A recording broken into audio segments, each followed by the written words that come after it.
اعوذ باللہ من الشیطان الرجیم بسم اللہ الرحمن الرحیم۔ ذوالقرنین کی بابت فرما دیں، میں تمہارے سامنے ابھی اس کا کچھ حال پڑھتا بیان کرتا ہوں۔ بے شک ہم نے اس کو زمین میں قدرت دی اور ہم نے اسے ہر شے کا سامان دیا تھا، سو وہ ایک سامان کے پیچھے پڑا یہاں تک کہ وہ سورج کے غروب ہونے کے مقام پر پہنچا۔ اس نے اسے پایا، دیکھا کہ وہ دلدل میں کی ندی میں ڈوب رہا ہے اور اس کے نزدیک اس نے ایک قوم پائی۔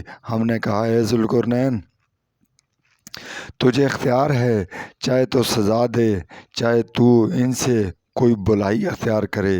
اس نے کہا، اچھا، جس نے ظلم کیا تو جلد ہم اسے سزا دیں گے، پھر وہ اپنے رب کی طرف لوٹایا جائے گا تو وہ اسے سخت عذاب دے گا، اور اچھا، جو ایمان لایا اور اس نے عمل کیے نیک تو اس کے لیے بدلہ ہے بھلائی، اور عنقریب ہم اس کے لیے اپنے کام میں آسانی کی بات کہیں گے۔ پھر وہ ایک اور سامان کے پیچھے پڑا یہاں تک کہ جب وہ سورج کے طلوع ہونے کے مقام پر پہنچا تو اس کو پایا، دیکھا وہ ایک ایسی قوم پر طلوع کر رہا ہے جن کے لیے ہم نے اس سورج کے آگے نہیں بنایا تھا کوئی پردہ۔ یہ ہے حقیقت، اور جو کچھ اس کے پاس تھا اس کی خبر ہمارے آتا علم میں ہے۔ پھر وہ ایک اور سامان کے پیچھے پڑا یہاں تک کہ جب وہ پہنچا دو پہاڑوں کے درمیان، اس نے ان دونوں کے درے میں ایک قوم پائی۔ وہ لگتے نہ تھے کہ کوئی بات سمجھیں۔ انہوں نے کہا، اے ذوالقرنین، بے شک یاجوج اور ماجوج زمین میں فسادی ہیں، تو کیا ہم تیرے لیے جمع کر دیں کچھ مال، تاکہ تو ہمارے اور ان کے درمیان ایک دیوار بنا دے۔ اس نے کہا، جس پر مجھے میرے رب نے قدرت دی وہ بہتر ہے، پس تم میری مدد کرو قوت بازو سے، میں تمہارے اور ان کے درمیان ایک مضبوط آڑ بنا دوں گا۔ مجھے لوہے کے تختے لا دو۔ یہاں تک کہ جب اس نے برابر کر دیا دونوں پہاڑوں کے درمیان، اس نے کہا، اب دھونکو۔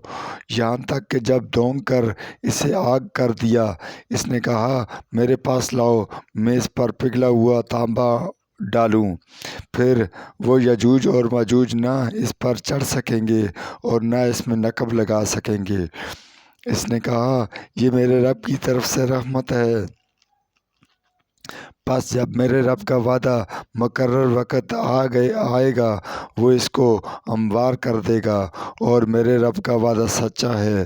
ہم چھوڑ دیں گے ان کے بعض کو اس دن دوسرے کے اندر ریلا مارتے ہوئے، اور سور پھونکا جائے گا، پھر ہم ان سب کو جمع کریں گے اور ہم اس دن جہنم سامنے کر دیں گے، کافروں کے بالکل سامنے۔ اور وہ میرے ذکر سے جن کی آنکھیں پردہ غفلت میں تھیں، وہ سننے کی طاقت نہ رکھتے تھے، سن نہ سکتے تھے۔ جب لوگوں نے کفر کیا، کیا وہ گمان کرتے ہیں کہ وہ میرے بندوں کو بنا لیں گے میرے سوا کارساز؟ بے شک ہم نے کافروں کے لیے جہنم کو ضیافت تیار کیا ہے۔